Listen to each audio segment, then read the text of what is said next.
let's just start by introducing our alumni panel. So we have Daniel, you can wave,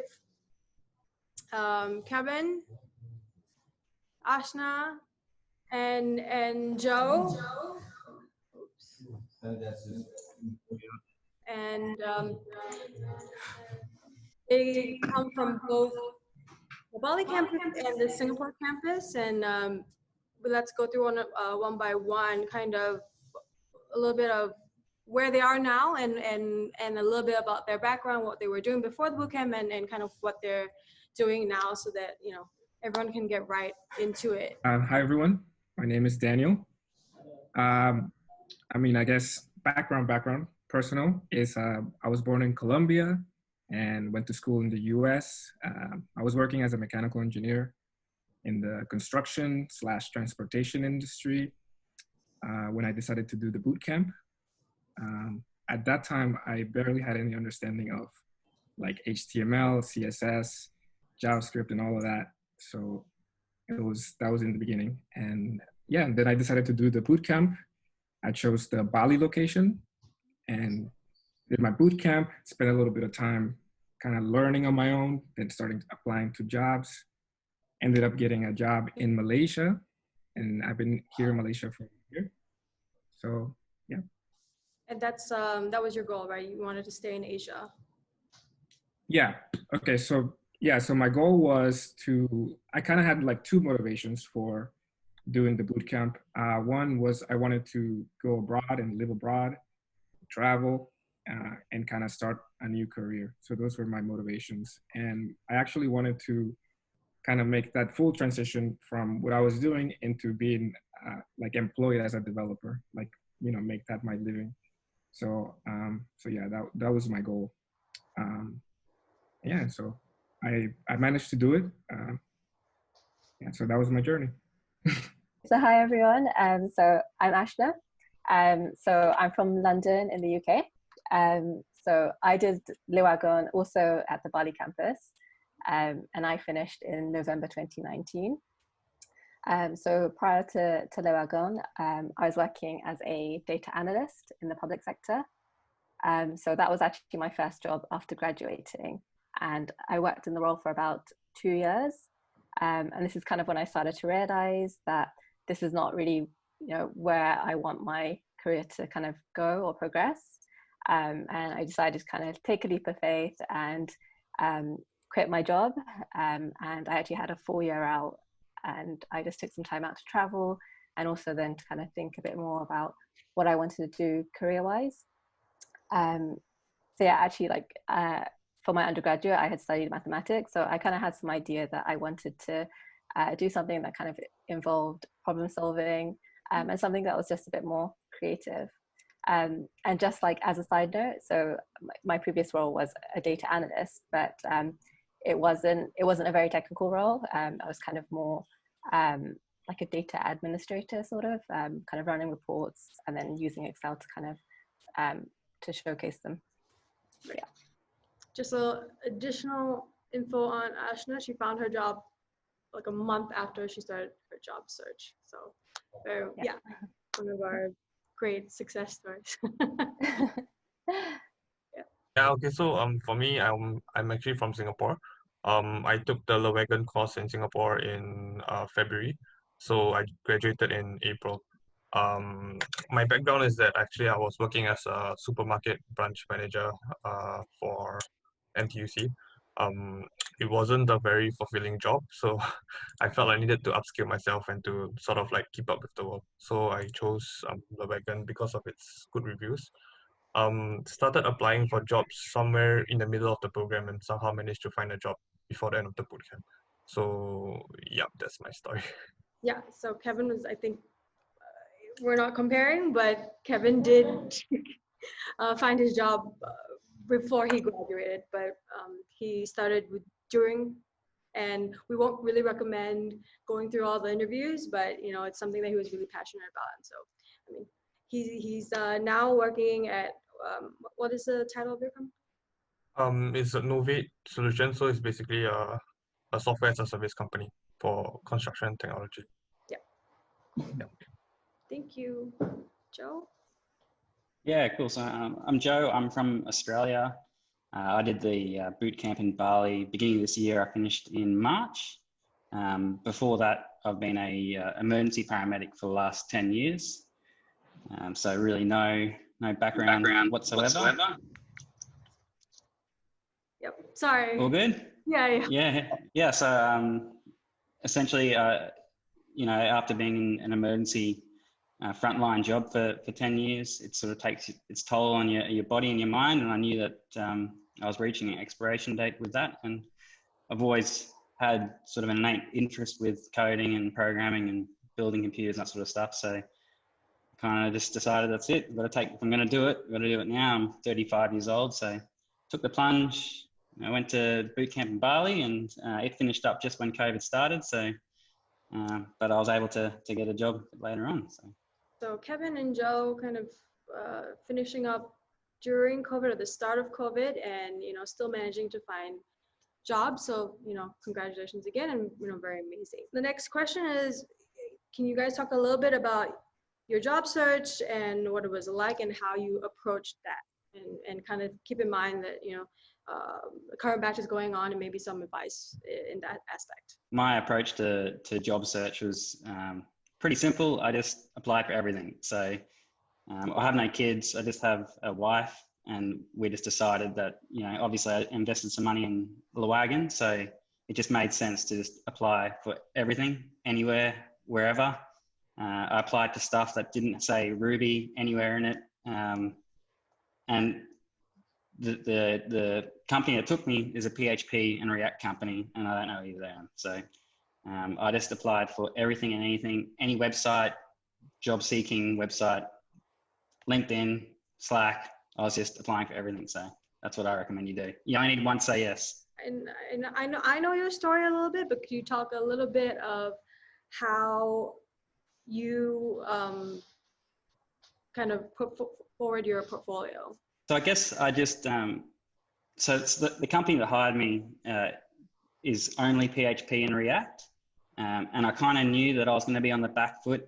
I'm middle-aged, I have no formal training in computer science or programming. I knew I'd be going up against graduates that have it. So I kind of thought, instead of knowing PHP and React and being able to answer the technical questions, which would be impossible, I can't learn it. I just dipped into all the resources from Wagon. So I got, I think everyone does like a schema, like there's like a kit, like a DB schema tool. So I printed out the schema for my milestone, the last project. I printed out all the Figma designs. I made them look nice. Obviously I didn't print out bits of paper, but all the Figma designs, I printed them out. I printed out some of the just code, just in case they didn't want to actually open a computer up and have a look at my code, or if they hadn't already looked at it. And then I just went over that software, like the program that we did, and just made sure I knew sort of any of the stuff that I hadn't done specifically, because there's a lot of it, like you don't realize it when you're doing your project, but when you go and have a look at it later, you're like, oh, what's all this? What's all this bits of code? So I just went through and made sure I knew about that program back to front. And then when I actually applied, I sent out cover letters with links to all the projects. I hosted everything that wasn't already hosted on Heroku. I had a URL to the Bali boot camp. As much of the project stuff as you possibly can give to somebody, because they're pretty impressive. I've spoken to my employer afterwards. He said that's one of the main reasons he employed me, was because of the video and the projects. So you got to use them. That's what you're paying for. Okay, so for me, basically my mentality was the same as Joe. I just applied to everything that included JavaScript, anything that included Ruby, even though I'm not comfortable with the frameworks that they were using. So I remember my first interview, it was tough. They asked me a lot of theoretical questions that I couldn't really answer.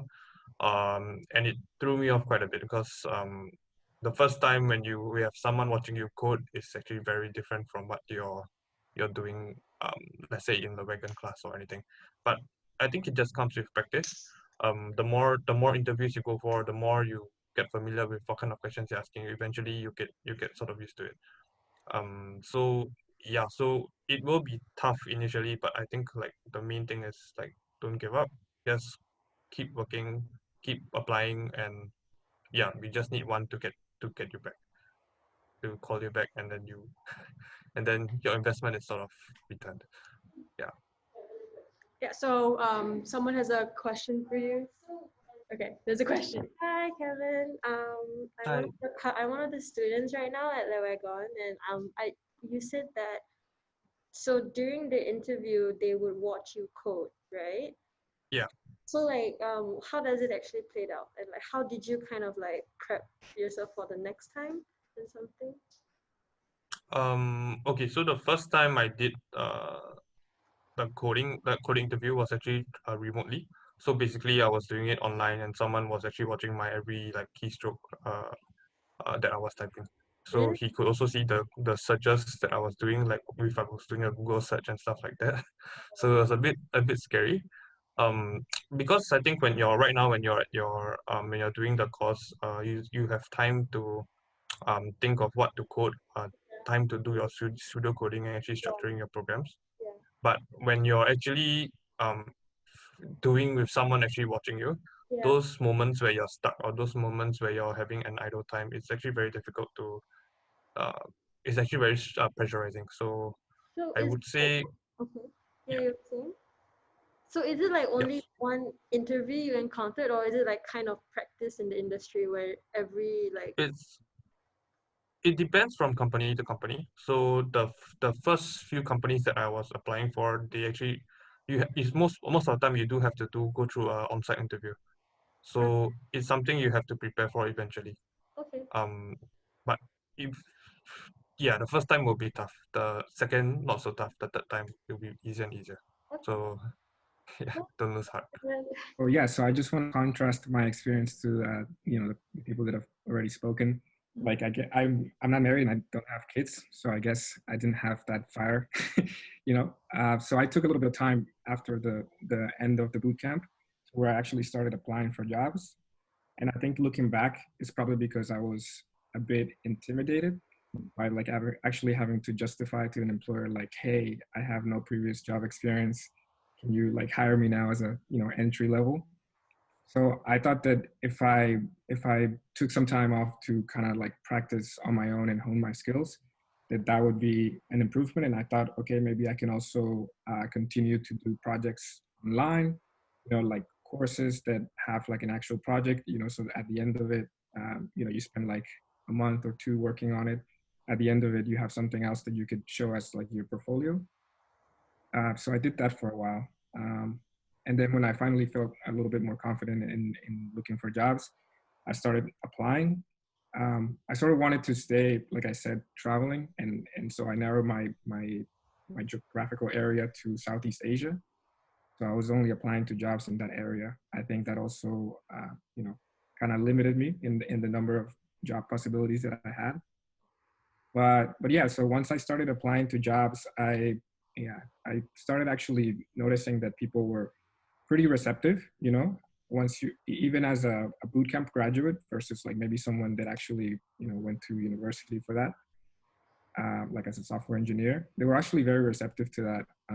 So I started getting a lot of callbacks and interviews, and also getting the types of tests that Kevin was talking about. So like the live testing. And I also like didn't enjoy that one because it's a bit kind of like a pressure cooker. So I didn't always manage to put my best foot forward on those. But they also have like the type of like take home tests. So some of the companies do have that. And whenever I did get one of those, I really like put a lot of effort into them. So for example, like during my time off, I decided to learn a bit more besides Ruby. So I started learning some JavaScript also. So I learned Node and Express, MongoDB, and React, a little bit of it. So actually, how I ended up getting the job was that they gave me sort of a task to do, like scrape their website and sort of mimic it on my own. So I used a bit of Ruby to scrape. I used a little bit of the new stuff that I had learned, like React, to make the front end, and also some of the Mongo and Express and all of that for the backend. And I think that's what they told me, that that's what made them give me an opportunity. They were like, oh, you know, he's taking some time and learned on his own and kind of like learned to put all these things together. So he's pretty driven. So we can probably take a chance on him. So yeah. Not necessarily having to create a whole new project, but doing certain things that show off those skills regardless. Yeah. Yep. Okay. Cool. I guess Joe talked a little bit about this, but how else did you like market yourself and kind of leverage on the Wagon experience? I think for you specifically, you had a mentor, if you want to talk a little bit about that. Dirk was really helpful. You know, he's the, I guess the leader of the Bali bootcamp. And so he was very helpful when I was actually looking for jobs and I needed advice, you know, on like how to interview, and also the scary question they ask you, like, how much do you want to get paid? And I wanted to be like, oh, I don't want to say too much because then they won't want to hire me, and these kind of things. So yeah, so it's good to have that resource. So use every resource that you have, and you know, once you graduate, like all the people that were there in the bootcamp will still be there for you. So don't be afraid to take advantage of them. Yeah, and I think that one of the first things that everyone like notices when you are like a bootcamp graduate is they notice that you must have determination and a drive to want to do this. You must have a passion for what you're trying to do, because you're kind of making this really difficult transition from whatever your career was into the career that you want to have. And so I say lean on that notion, like, you know, kind of you're willing to learn, and you're willing to go the extra mile. And I think that plays in your favor. Also, like, I noticed that for me, I was lucky that I found the company that had Ruby backend, so it was like a smooth transition.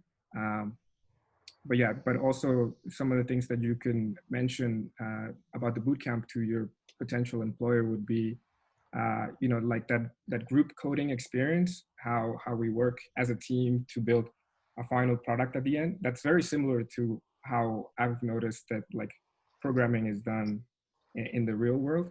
Like it's basically the same thing I'm doing now. It's just a bigger team. Also, you know, in the bootcamp we use GitHub, right, to do like versioning, and so I also use that in my current company.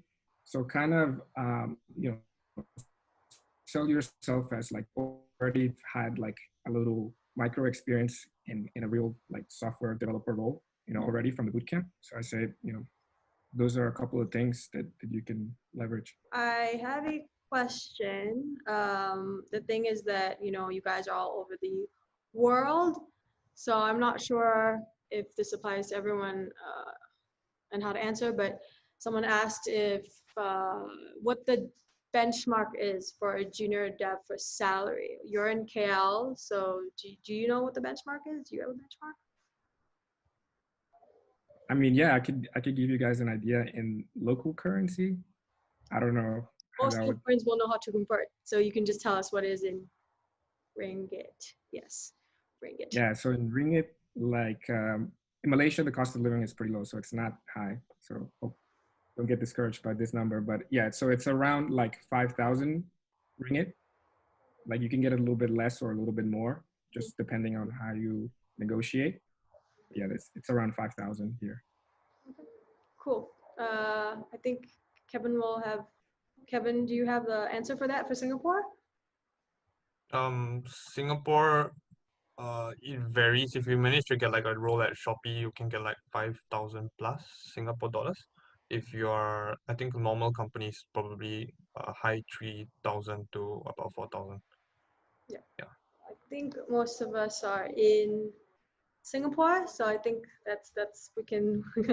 I hope that answers your question. The person who answered. Okay, so I think Ashna got cut out. Just you want to come back in and jump in on how you went about your job search. Cool. Yeah, sorry about that. My Zoom just quit. I'm not sure what went on, but I'm back now.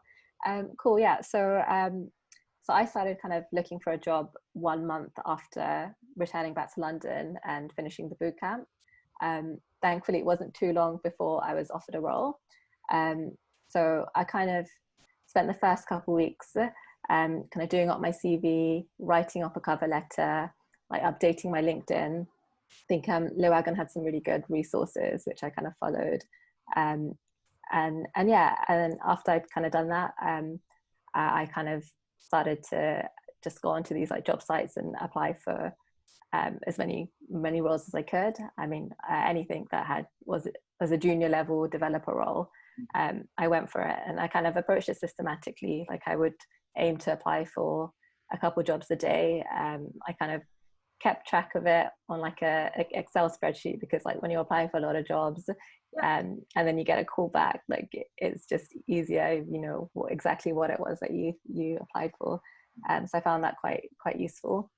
The other thing I did was I set my LinkedIn status to looking for a job.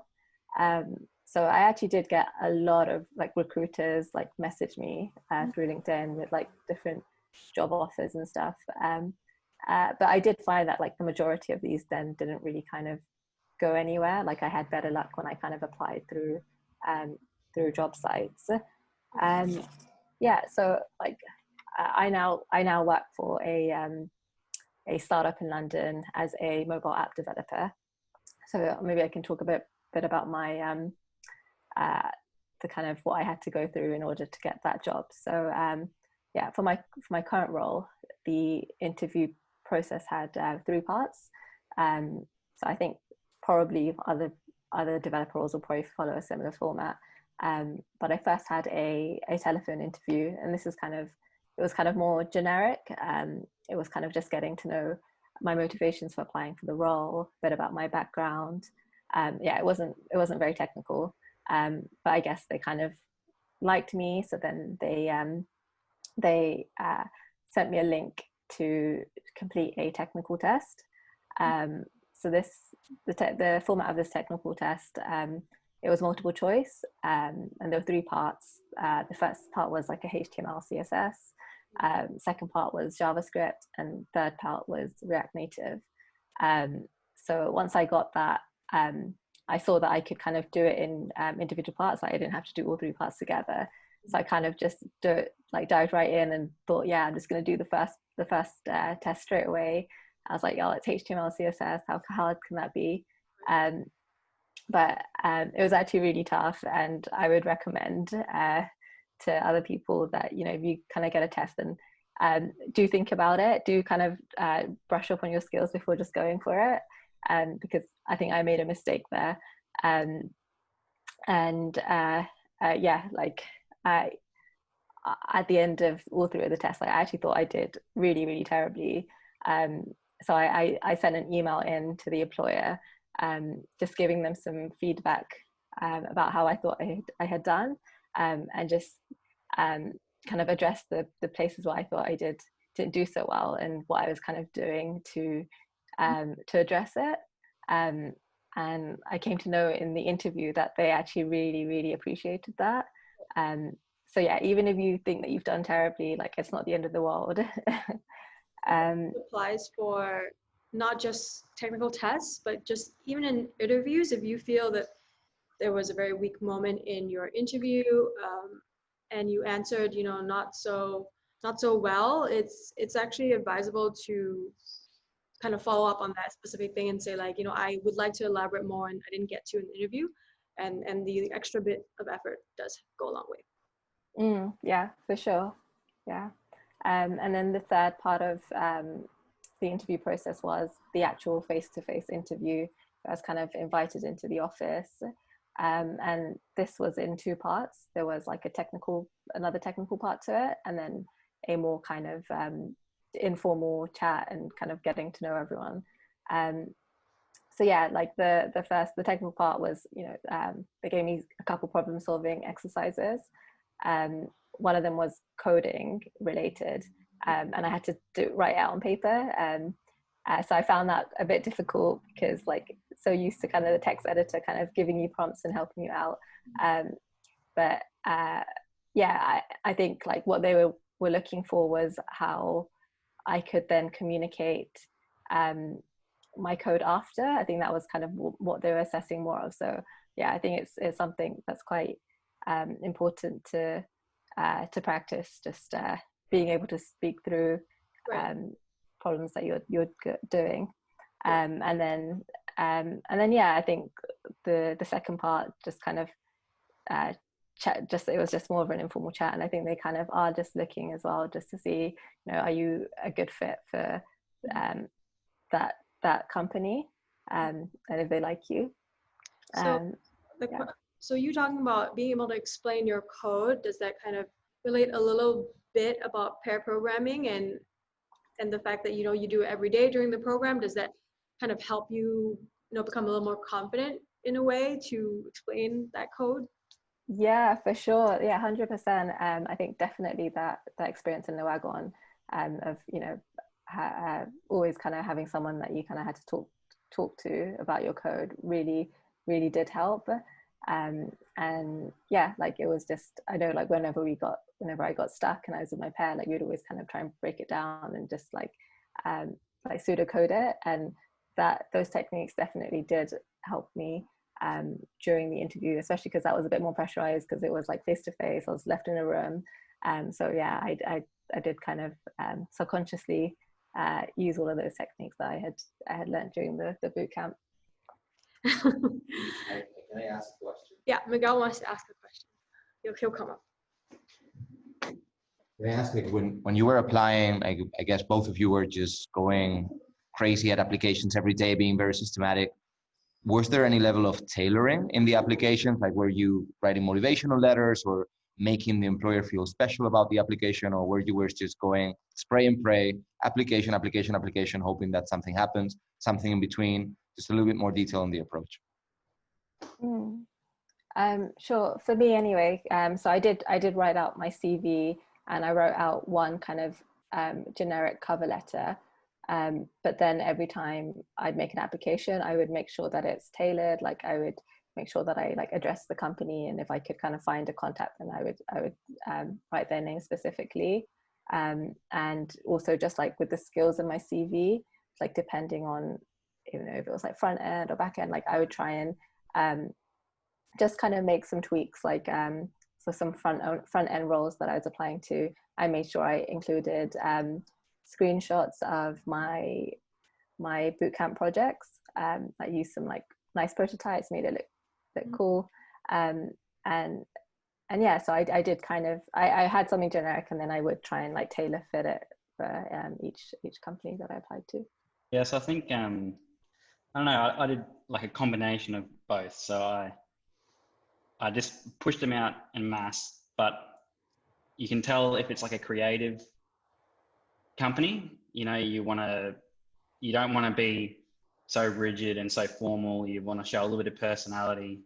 Obviously try and personalize it, find the contact details. But yeah, so those two distinctions. If it's a technical company that's producing, you know, a product for, like, so the one I'm in now is like a construction automation company. So, you know, just give them what they need to know. But if it's like a digital marketing company, or, you know, there's a ton of them out there, I think that's when you really want to, you know, maybe throw a little bit of humor or whatever into your applications. And I don't know, are the students aware of like things like Novo Resume, like the automated resume builder, free online resume builder, and it's super quick. Okay. No. Yeah, it's super quick. Okay. You can do like cover letters and resumes that all look like, you know, the same, but really stylish. But the best part about it is it has like a soft skills and a technical skills section. So you can literally just have a look at the application and just put all the skills that they want and put it on your resume. Like, and you'll have most of them. You might just not have them in the right language, but you still got them. Mm-hmm. So, you know, that's what I do. I just make sure you have all your skills laid out in your resume. Make it easy so they can see your projects, and then yeah, just tailor the cover letter a little bit to make sure you're not being too formal for an informal company and vice versa. Okay, so for me, actually, I applied to a lot of front end positions. So I think the thing is, like, if you're applying for a front end position, I think the main thing is to make your resume look good. So you can't use normal resume. I think for me, I thought that you shouldn't use a normal resume. It should be at least slightly different. It should sort of like be aesthetically pleasing. Show the skills that you're good at. Links to your projects. Links to your GitHub. Um, things that you want to highlight about yourself. So for front end positions, I've mainly focused more on aesthetics. For back end positions, I basically just use the same. I use the same template. So for me, to answer Miguel's question, it's more like I just pray and pray. Um, I but surprisingly, the number of callbacks that I got was still very much more than my previous role, the role that I was actually applying for. So so Yep. advice to probably do something similar. Demand is definitely there. I assume that you're talking about your retail position before, right? Yeah. So I'm sure there was like a bigger pool of talent in that sense for that role. Actually, when I was actually trying to look for a different job after that stint, it was actually I was getting very little callbacks. Um, even with like a degree in business and stuff like that. But when I graduated from the bootcamp, even though I didn't have a degree in like let's say CS or like computer engineering, still the number of callbacks you get back is really very surprising. You still do get a lot of calls. It seems like there's a lot of tech shortage in Singapore at least. So it's very what do you call it? Reassuring to hear that. For me, I mainly used LinkedIn to apply for jobs. So I was, just because it was very easy to search and find, relevant positions and just like send as many as I could. And yeah, like everyone else, like I was surprised by the number of like responses that I was getting, which was very encouraging. I just used Canva to kind of like make my resume, better looking. So because I was coming from like a mechanical engineering role, so I thought, since I'm gonna be a developer now, make it look a bit nicer and things like that. So I kind of like try to do that. And maybe I want to pose the question to the panel also. Like one of the things that I wasn't sure about in the beginning was like I wanted to put relevant experience related to the developer role. So like in the beginning, I was like, what do I put here? So one of the things that I thought I highlighted, just my experience and what I did during the project at Wagon, right? So like the group project that I was doing and sort of made it sound technical, like how it would be if I had experience in the real world. But maybe some of you guys can shed light on what you thought. I did the same thing as you, man. I just put down the project as like being a major accomplishment and, related my experience. The funny thing was I was talking to my boss about, what stood out to him so I could let all the students know. And he said to me, so he's not a programmer. This is his startup, and it's past startup now. It's established. So I sat the interview with him and two lead programmers, and essentially he says that he's not looking for a programmer. He's looking for a project manager that can program. So that's the way I think you should probably think if you want to become employable, irrespective of your technical skills. If obviously this is not for every job, but if you're going for an entry level position and your technical skills aren't that great, but you can demonstrate that you've worked like you collaborated with 4 other people with GitHub, Figma, that just tells them that you've had lots of clashes and lots of design hurdles to overcome. As long as you can sort of articulate that, I think that's going to probably weigh more than your ability to code in Ruby. Because if they see the video, they're going to see that you've coded something in 9 weeks. So they know you can learn to code, whether it's in PHP or Ruby, JavaScript, whatever. They already know that you can code. So they just want to know that you're not going to ask them questions every 5 seconds and that you know how to do version control. And I think that's where Wagon's going to do really well as opposed to like a university graduate, because they don't tend to come out with knowledge of version control and working within teams and, knowing when to ask questions and when to just have 40 Google tabs open and leave people alone and just figure it out. So, but yeah, to answer your question, that's exactly what I did, man. I just said, my previous experience, I worked with a team to design a drug dosing application over 9 weeks, and we had all these hurdles and we overcame it. So same thing. Yeah. Yeah, I'd say it was the same for me. The final project in the bootcamp was a focal part of my CV, and I did just milk that as much as I could. From that, it's where we would like to encourage everyone to pitch whatever idea you have, even if your idea is not chosen in the end. It's just important because practicing pitching as well it's a big part of it. I wrote in Ashna's story. I mean, she was talking about how it kind of helped her a little bit with her public speaking, even though that's just one of the days. But yeah, sorry, Kevin, go ahead. One of the questions I wanted to ask was, all of you did a career pivot, right? And you have previous experience, even if it was completely unrelated to what you do now. Did you also how did you leverage your previous experience along with the new skills that you learned into the job application and interview process? I think soft skills is actually very underrated. Soft skills is actually super important in what we are doing, especially for a developer role.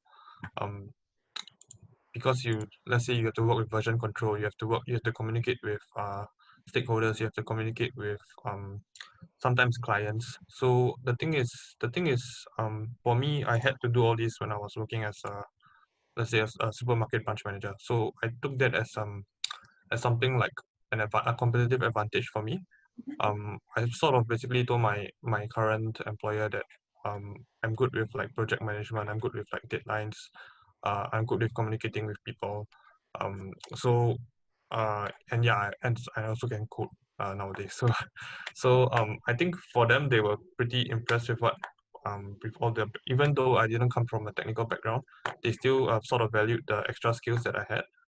So for the future, let's say if you guys are doing a career pivot, it's good to utilize some of the previous skills that you have learned. I don't think we are actually starting completely from scratch. We actually do have some experience that we can showcase and sort of differentiate from ourselves from the rest of our so-called fresh graduates from CS courses. Yeah.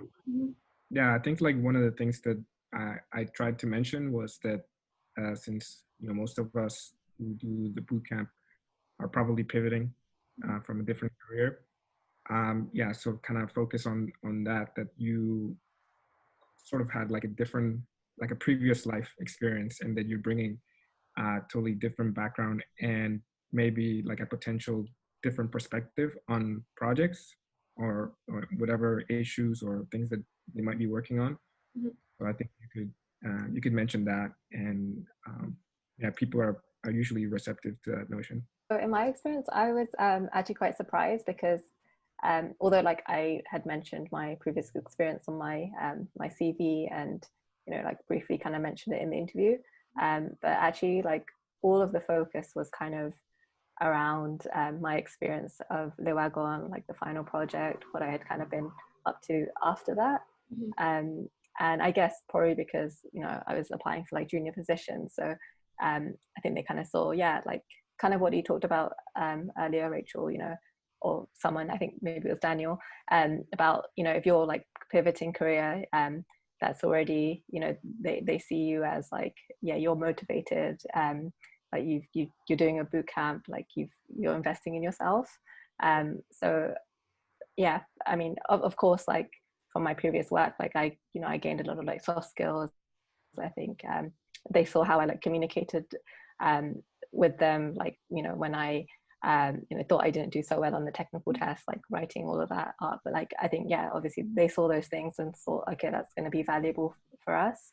But yeah, it was interesting to see that actually, interview wise, all of the focus was kind of boot camp and then what I had done just after.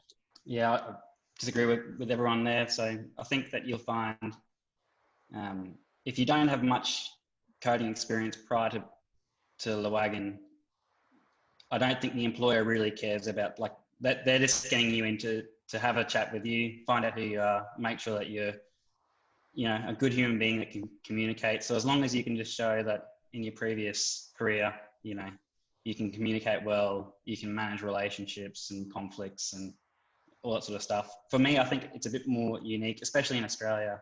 Having a paramedic background, I think probably gave me a bit of a head start against everyone else, because it's, you know, it comes with applied skills like, you know, priority management, communication, all that sort of stuff. So I think that was more implicit with my interview. But yeah, for sure, that's what the owner, the person who pays my salary, he didn't really care about my coding skills. He just wanted to make sure that the person is a capable person and can work within a team. So as long as you can demonstrate that, I think the fact that you forked out your own money to go and do a boot camp is going to say a vast majority of motivation. So yeah. Right. So one of the last questions I have is, I don't know exactly how many CS grads you guys work with or who are on your team, but if you do, what kind of differences you see, you know, between you and them in terms of, you know, how you work or how you approach things, or, you know, just your general opinion on it? The company that I work for is I guess a decent size, and our engineering department is about 50 or 60 people. Mhm. So, and out of those, pretty much everyone has a CS or, you know, that type of degree. There's besides me, there's one other person that's done a boot camp. Okay. And we sort of like try to encourage each other, because we're, you know, the only ones who don't have that, you know, really in-depth technical background. Yeah. What I say, you know, when I work with them and kind of see my own limitations, is probably in like the deeper understanding of how, I don't know, computer engineering works. I also find that like in database issues, I'm often kind of at a loss, and they have a deeper understanding. So if there are things that you want to focus on, I would say that, yeah, spend some time trying to understand like SQL databases. Make sure that you got that down. Also, a lot of the work that I do now, I mean, I guess it's different for everyone, but you know, you do get taught like APIs in Ruby and how they work, and I wish I paid, you know, much more attention to that because that's basically what I do now. So pay attention the whole time. Pay attention the whole time, especially to that. The company that I work for, our technical team in London is quite small, so there's only 4 of us, and 2 of us are self-starters. One of them, so I'm a bootcamp graduate, and there's another guy who is self-taught, and then the other 2 people are CS grads.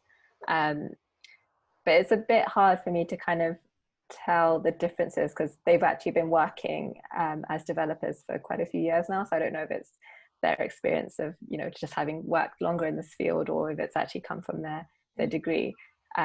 But one thing that I have noticed, so just they're thinking about recruiting new people, and I know that there were some CS grads that had applied for a role, but then they didn't seem too keen, just because it didn't seem like they had any kind of like real world experience. So I know that like in that respect, bootcamp graduates who actually have done projects and worked with people, like we definitely do have that advantage. Right. Definitely. Okay, so my team is actually quite big. I think the company just reached about like 100 people for our SME, so so it's not too bad. But yeah, so actually I would say, I honestly at the start, yes, you do find that you are sort of like a disadvantage compared to like the CS graduates, but the things that they are strong at are probably more theoretical based, like what Daniel said, databases, probably how the whole computer engineering works. Whereas for us, we are very strong at what like getting the code to work. So the thing that actually the Wagon teaches very well is that the importance of clean code is actually very important in the real world. So a lot of CS graduates actually don't follow this theory. I mean, they don't practice this often. Sometimes you do find code that is dirty. Sometimes you do find code that is done very the quick and dirty method. So So the thing that helps us as Wagon graduates is that they do emphasize heavily on clean code. So if you're doing like the challenges, and I think it's RuboCop or something, right? Like you please try to please try to follow what they're trying to teach, because it's super important in the real world. When you get let's say a file that is 2,000 lines long, it slows down productivity by so much. So Mhm. we I think as Wagon graduates, we do have an advantage in this area. So let's just keep. I mean, yeah. You'll be able to see that a little more towards the end. Maybe you won't be able to see it right now, but eventually. Yeah. Agree with Kevin and Daniel on that. Definitely, the CS graduates have a good theoretical knowledge, but they definitely lack in things like deployment, migration, stuff that we've done with our projects. So I think we have a better understanding of how, the project is actually put together and deployed. But I mean, if there's any really complicated code or mathematics that have got to be done, obviously they're going to blow me out of the water. So, but I mean, I work for a much smaller company. There's only 3 other juniors. And I look over and they've got just as many Google tabs open as I do. So, I mean, they've obviously got knowledge. We've all got knowledge gaps. So just you focus on what you know. And I think you'll have a better practical understanding. So just lean on that. Cool. That's all the questions I have. If anyone has any last words of last tips or advice you would give the newer badges or future badges when we show them this video. I just reckon just be flexible. I think don't think of it as you're now a Ruby developer unless you really want to be a Ruby developer. I just think of it more like Wagon is now giving you the ability to open the docs and read the docs and do it with any language, because you'll pick it up super quick. I was really scared going into a PHP job that, you think, oh my God. I remember the first day I was there. How many weeks in are these students now? It's the second week, sorry. Yeah. So I think it's like day 2 or day 3 when you start your first rake and you're trying to read the rake file. Yeah, that's exactly what it was like, and I had sort of 5 months on my belt when I got employed, and I opened up a PHP file and it was 3,000 words long, 3,000 lines long. And man, and they're like, oh, can you just turn this into a soft delete for us? And I was like, what? But no, you know how to do it. You just got to open Google, open the PHP docs, and it's all there. It's the same as what you're doing now. So just be really flexible and just apply for whatever looks interesting. Mm-hmm. And make sure, the technical jobs, they might sound boring, but I mean, once you actually think about what you're going to be programming yourself, the end result might be boring to you, but the program will be really fun. So yeah, just be flexible. You know how to do it. You know how to learn. At the end of it, you're going to love it. So go nuts. If you kind of just finished the boot camp and you know that you want to go for a developer role, but you're kind of waiting to kind of feel ready before, starting to make applications, I'd say don't wait for that ready feeling, just go for it. I think especially with something like coding, I think if you kind of leave it, the longer you leave it, you can kind of start to lose those skills. So yeah, I think the sooner the better. And yeah, I guess also just keep coding and have fun with it. Yeah. Now I was gonna just reiterate what Ashna said. Be like these other guys who found jobs even before the bootcamp was over or shortly after. Don't wait around. I feel like I waited around unnecessarily. So just be confident in your skills. People will want to hire you. So just keep trying. And I guess in these more recent times with all the health concerns, there are going to be a lot more remote jobs opened. I didn't want to do a remote job because I thought, since I'm so new, I want to be there on the ground and then get feedback from people. But hey, just go with the flow now. So now there's going to be a lot more remote jobs, and so be open to that idea as well. And I think enjoy yourself. It's going to be fun. Apply when you don't wait until you feel ready. Just apply when you can. And yeah, enjoy the bootcamp. Thank you guys very, very much. Thank you for not me not having to beg you guys. You guys are awesome, and I've written alumni feature stories on all of them except for Joe, because that's I'm still writing that, but they all have awesome stories, and they're all online if you want to look further into their journey. That's kind of all. But thank you so much for joining our Career Week series. Yeah, thanks guys. Thank you. Bye. Bye. Bye. Bye. Bye.